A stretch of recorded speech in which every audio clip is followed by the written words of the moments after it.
Welcome to the Pit Village podcast. Thank you for joining us. Now, I want to talk this week about getting back to work and really scaling your business, if I'm honest. We've gone from the mental health week last week where we talked about identity and nature, so I hope you were familiar with that and, of course, took some time out to go for some long walks and appreciate the nature. Very important. But even more important is your business and what you're working on, and if that is going to survive for the long term. 90% of companies fail within the first 10 years.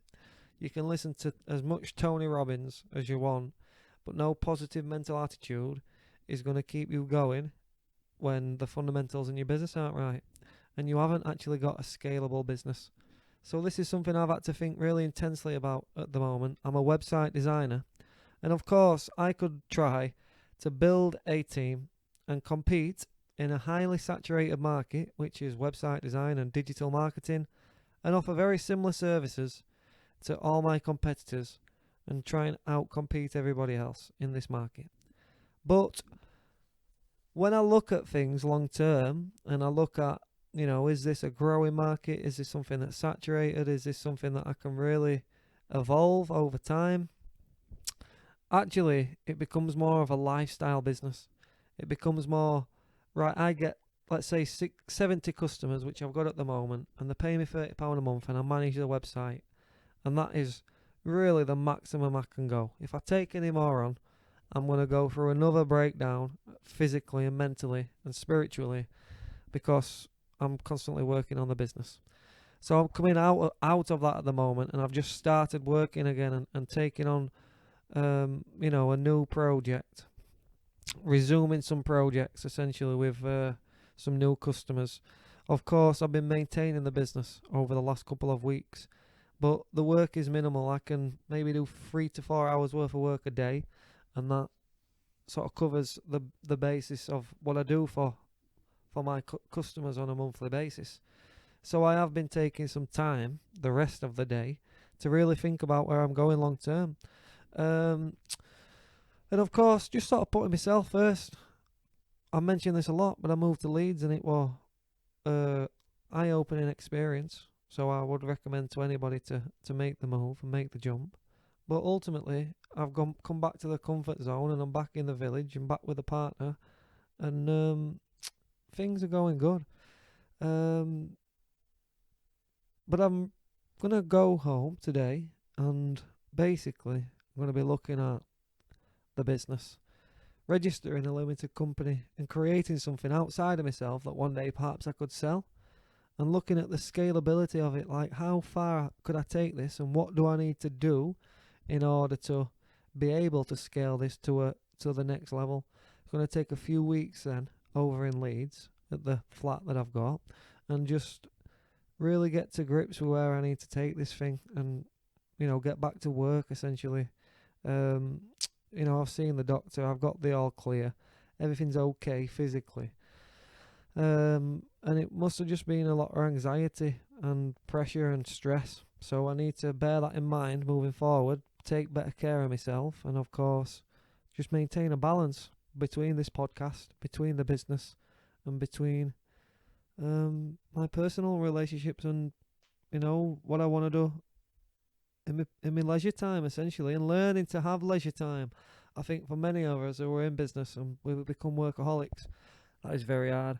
But even harder is to scale the business and be working on something that is going to last 10 years because, as we mentioned, 90% of businesses fold in the first 10 years. So is your company going to last until 2030? And if not, then what is the point in continuing to work on it? It's better to look at a new direction and maybe maintain that as a lifestyle business. So you got your 10 factors of business scalability, and this is from Hubspot. It's the business scalability matrix for companies with high value, complex business to business sales environments. What's holding your organizations back? We believe that the key to success lies in establishing a highly scalable business model that can sustain accelerated growth. over the years, a clear pattern of winning behaviours has emerged. We'd like to share these 10 factors that seem to have a consistent impact on a business-to-business organisation's ability to scale.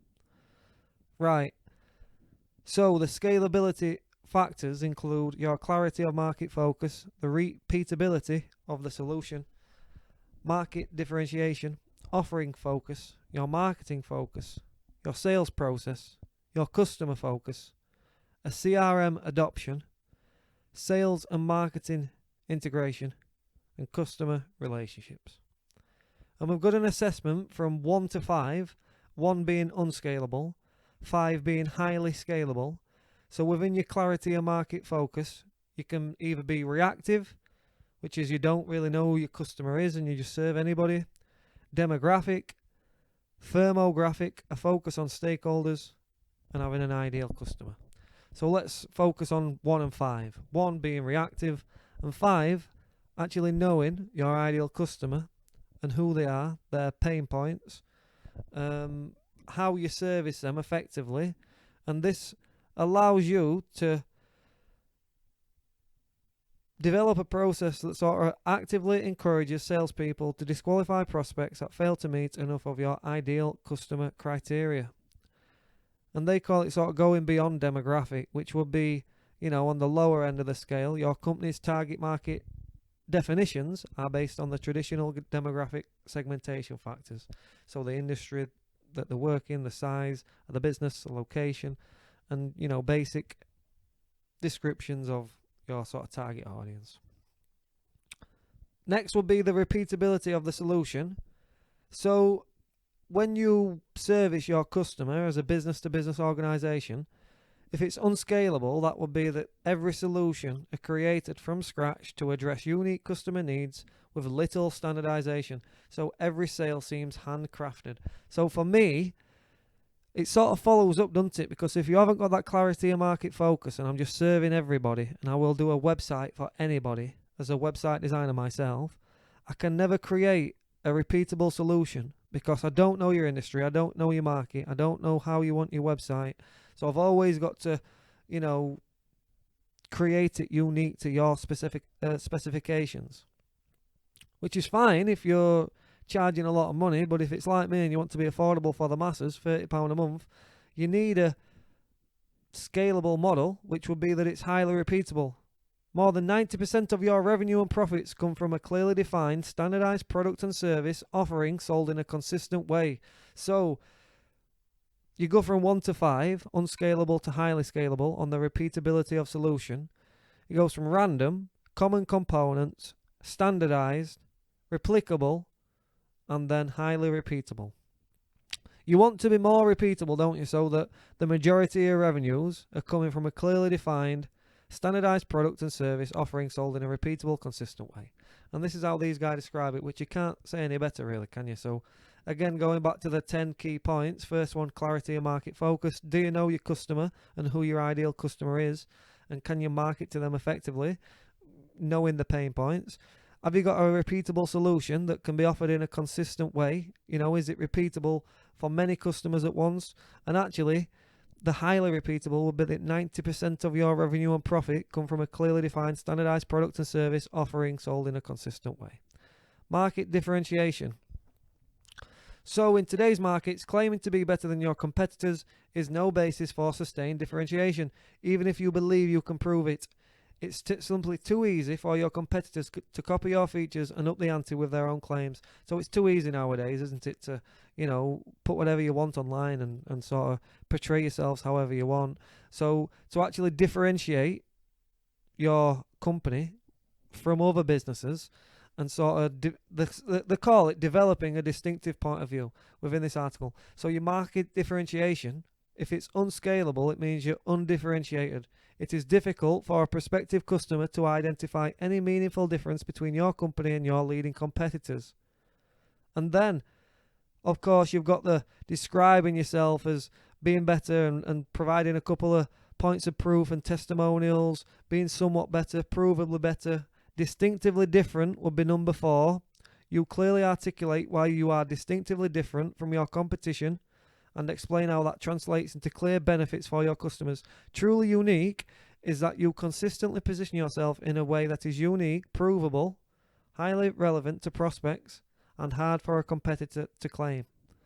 So it'd be great if the use some case studies, wouldn't it, of different companies that have sort of held a truly unique standpoint.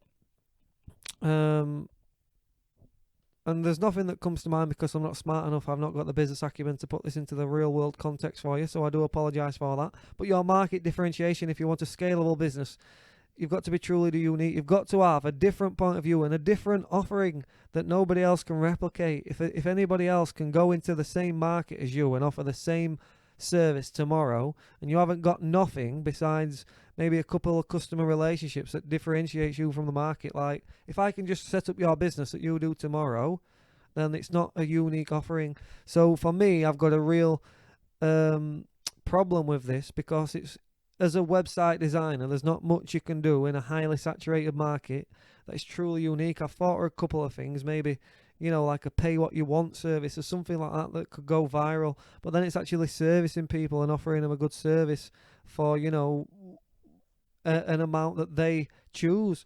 That would be a very hard thing to do, would require a team and, a real long-term outlook. Number 4, offering focus. We've just established the importance of having a distinctive point of view, one that resonates with your target audience and enables your organization to stand out from the crowd.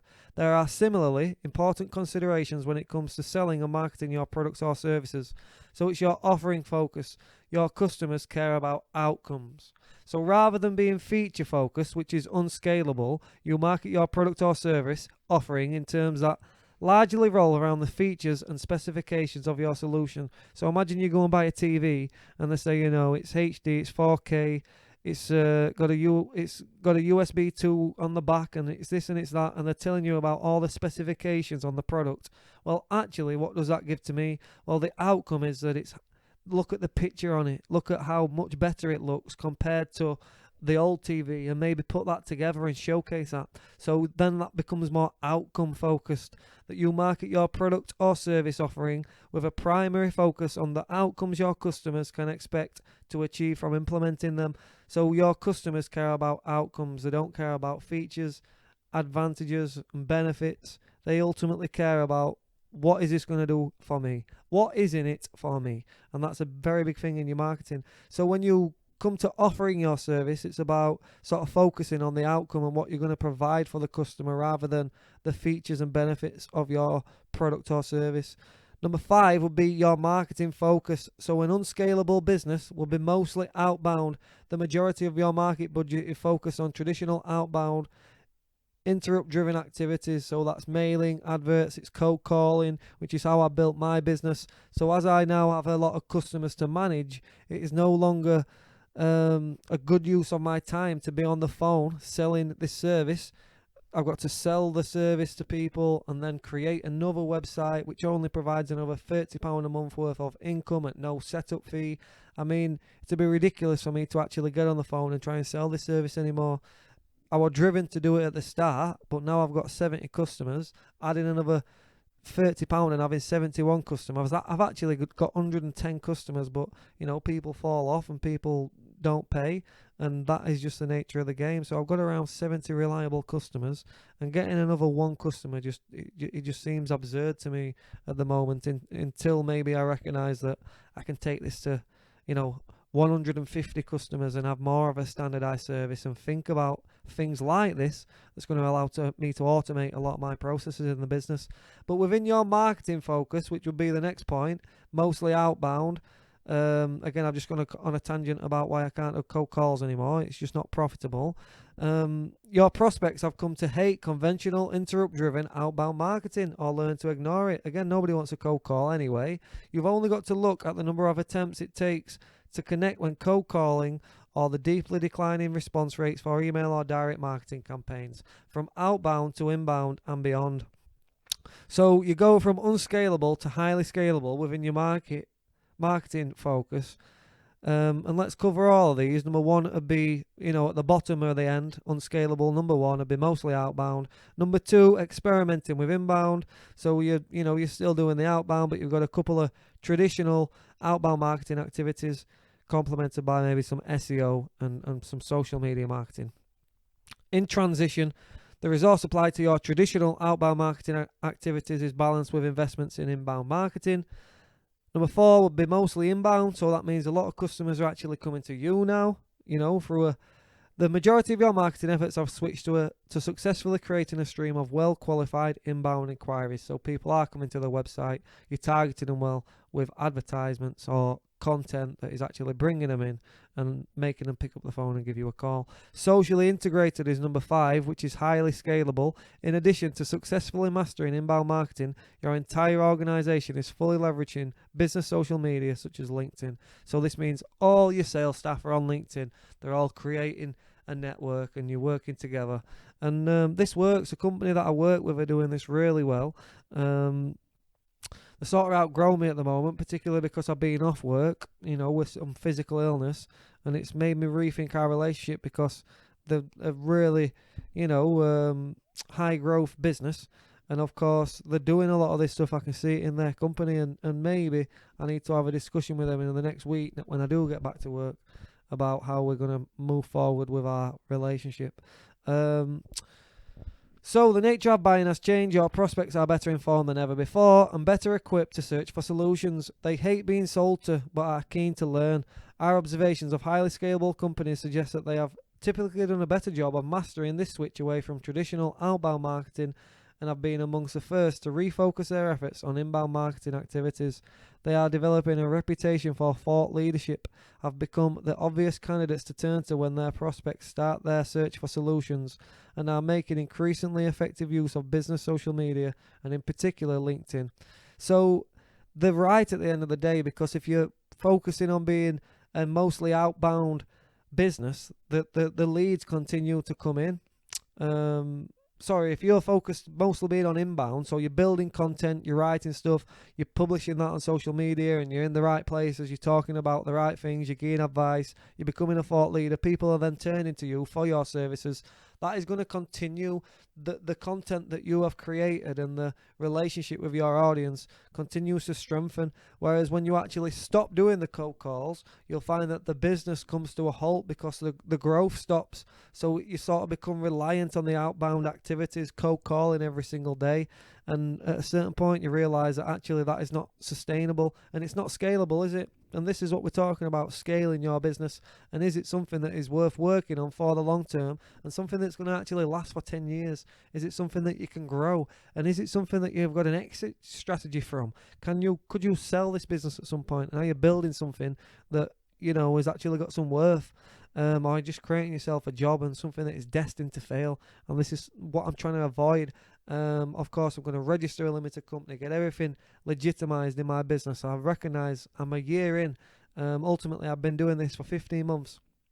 So it's not a really long time when you consider that, I've grown something, I've got a little bit of a wage, but really, you've always got opportunity costs. If you're working on the wrong thing, that means you're putting time in, precious time and focus and effort, and you're not building the right skills for something else, which is why I'm doing a podcast. Maybe I build some skills in this in order to not only enhance what I'm thinking about, because it has done that for me. It's a great self-awareness method for anybody. Start your own podcast. You'll really see what you're made of, essentially, and you also see that you're an unfinished thing. You're not fully developed. You only know what you know. Your perspective is only your perspective. But in a business, if you are looking to scale your company, you have got the sales process. Number 6, we've just been talking about the marketing focus. So are you inbound or outbound?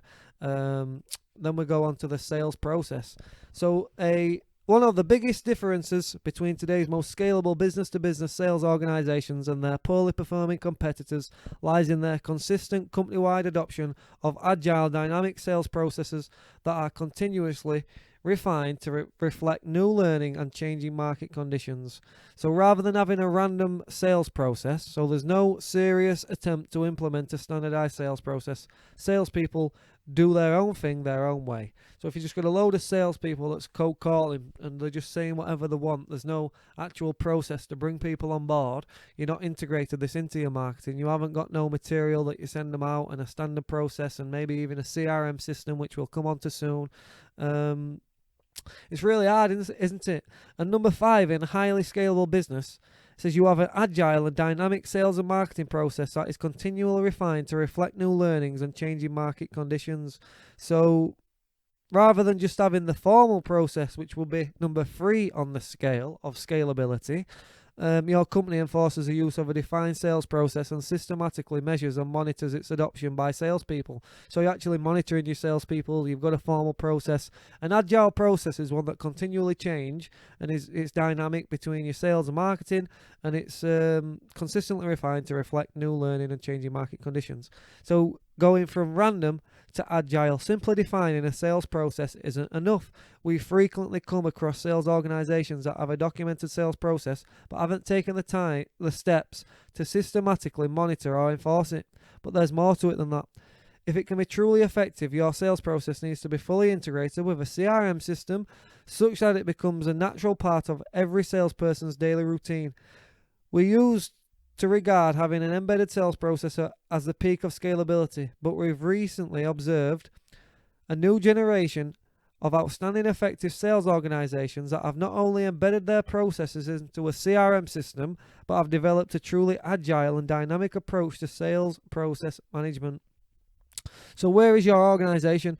Are you scalable so far? We've looked at the clarity of market. Do you know your customers? Do you know your ideal customer base? The repeatability of the solution that you've got. Is it a repeatable solution? Does 90% of your profits come from a repeatable process that is standardized?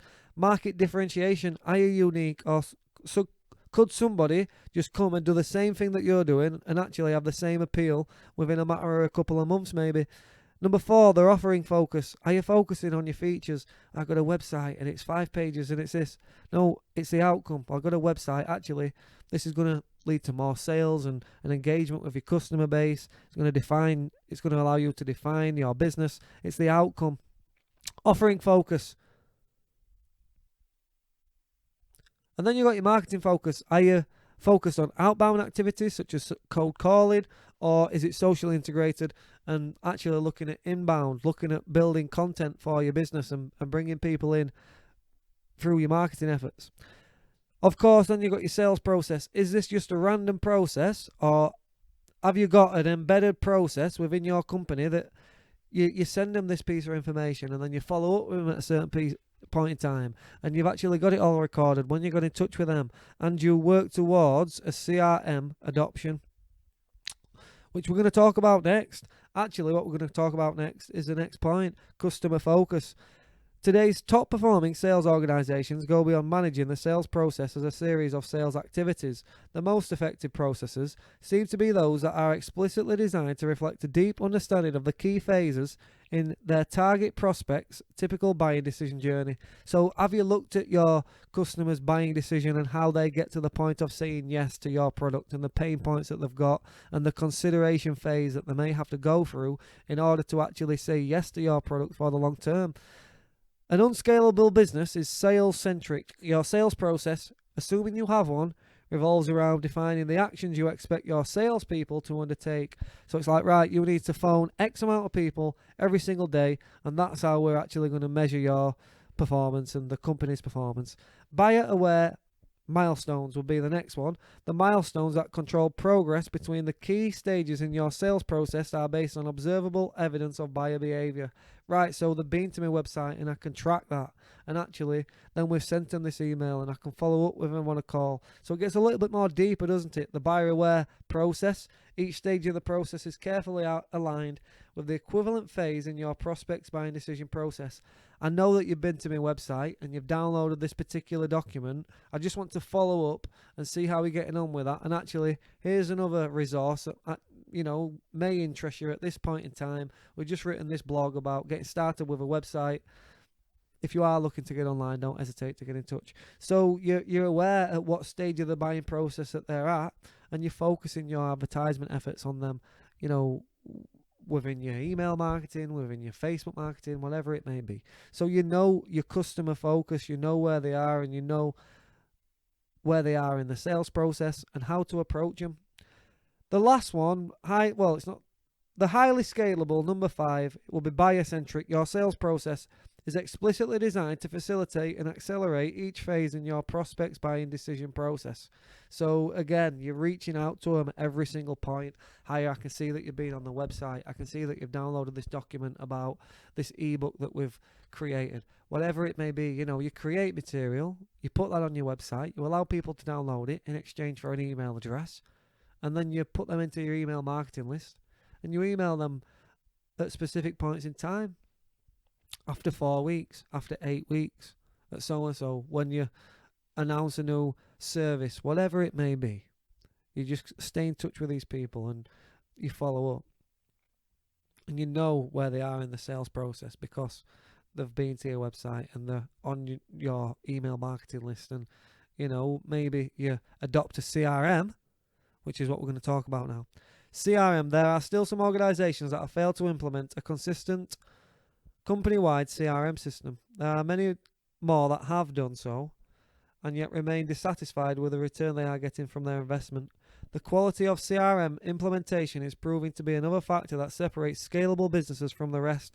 And I'll tell you the truth, I worked in an organization that were highly scalable. It was called the FDM Group, and they brought people in, graduates, trained them up in their facility, and then they sent them to the likes of Barclays and HSBC for the £60,000 a year they used to get for these graduates as consultants, and they pay the consultants £20,000. Of course, they would receive training and all this sort of stuff, so it was worth it for both parties.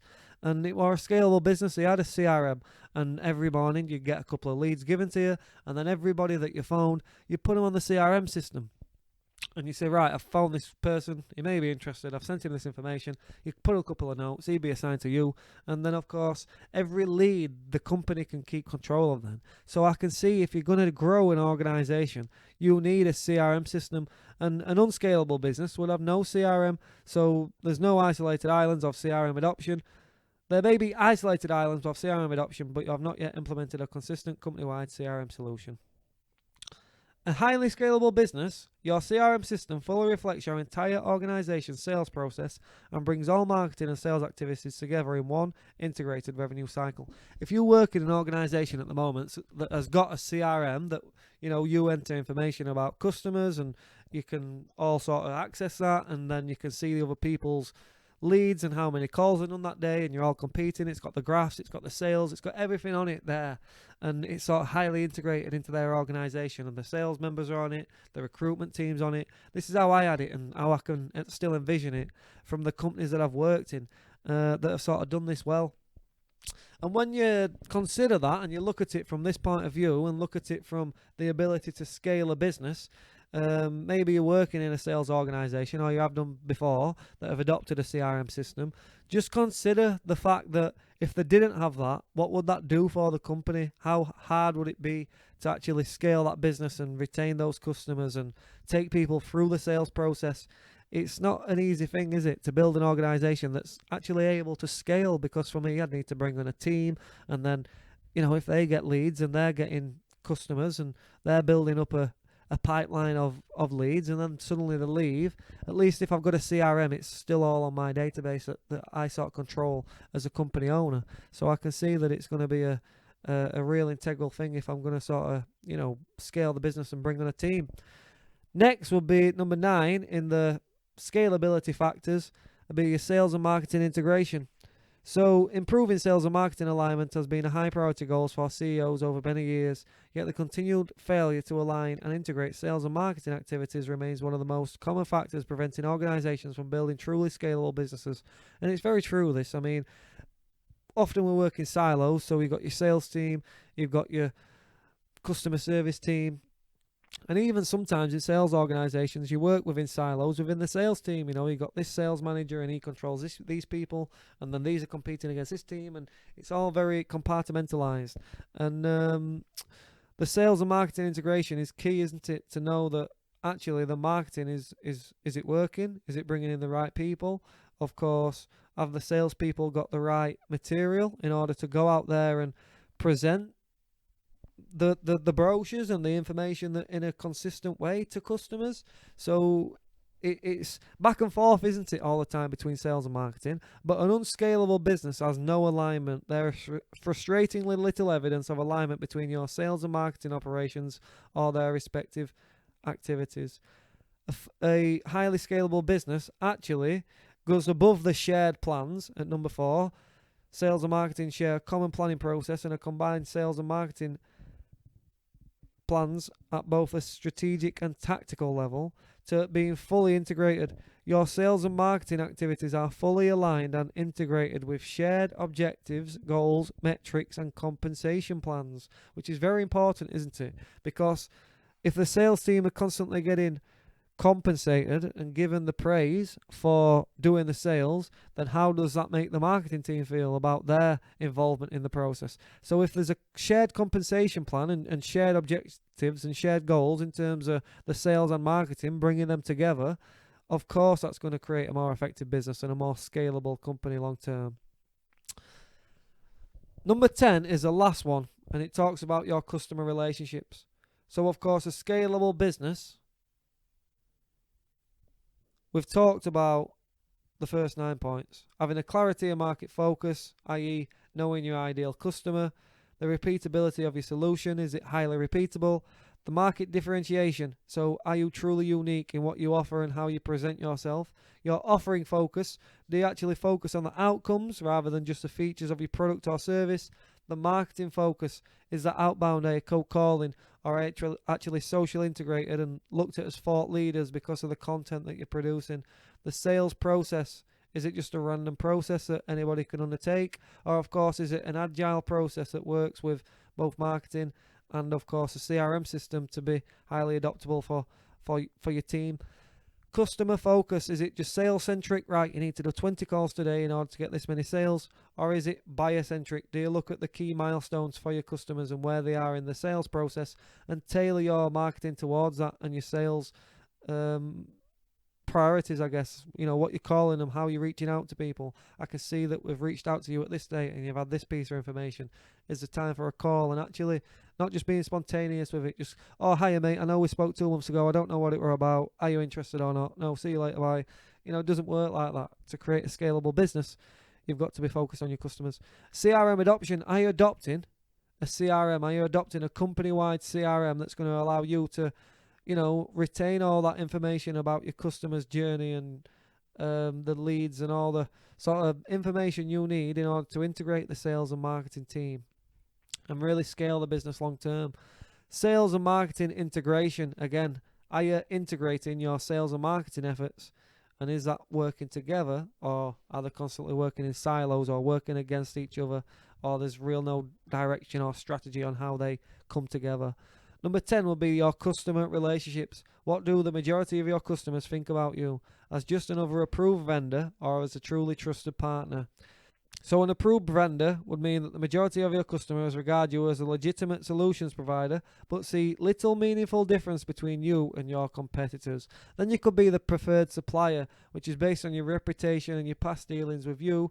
Most of your customers prefer you because, you know, you're in this business and they know you basically. The highly scalable business becomes a trusted partner at number 5. You are seen as a long-term partner whose contributions in the forms of offering, insights and processes are regarded as vital to your customers' long-term success. So they say in this particular point in the sort of PDF document, we've observed that approved vendor and trusted partner statuses are associated with different mindsets. The first thinks in terms of selling their products, while the latter thinks about solving their customers' problems.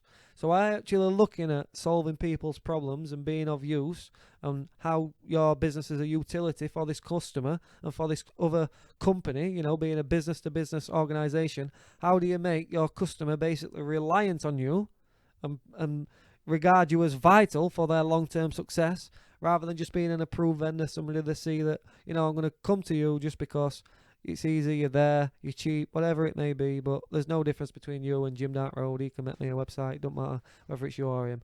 I need to be seen as that trusted partner. And how do you do that? By building content and obviously putting yourself out there in a respectable manner and giving your customers insights and time. And you can do all that in a scalable business, because your marketing focus would be to showcase your company in that sense and build the right content that, again, I suppose, put you out there as a thought leader within the industry. You wouldn't need to give everybody personalised service, a personalised advice when they give you a call, because you could trust that your standardised service that you offer actually puts them ahead of everybody else and proves to be vital to their business. So you've thought about all this already. You've thought about your ideal customer and actually what it is that you provide that nobody else does, your market differentiation, and the repeatability of that solution, and then the offering focus, so looking at the outcome of it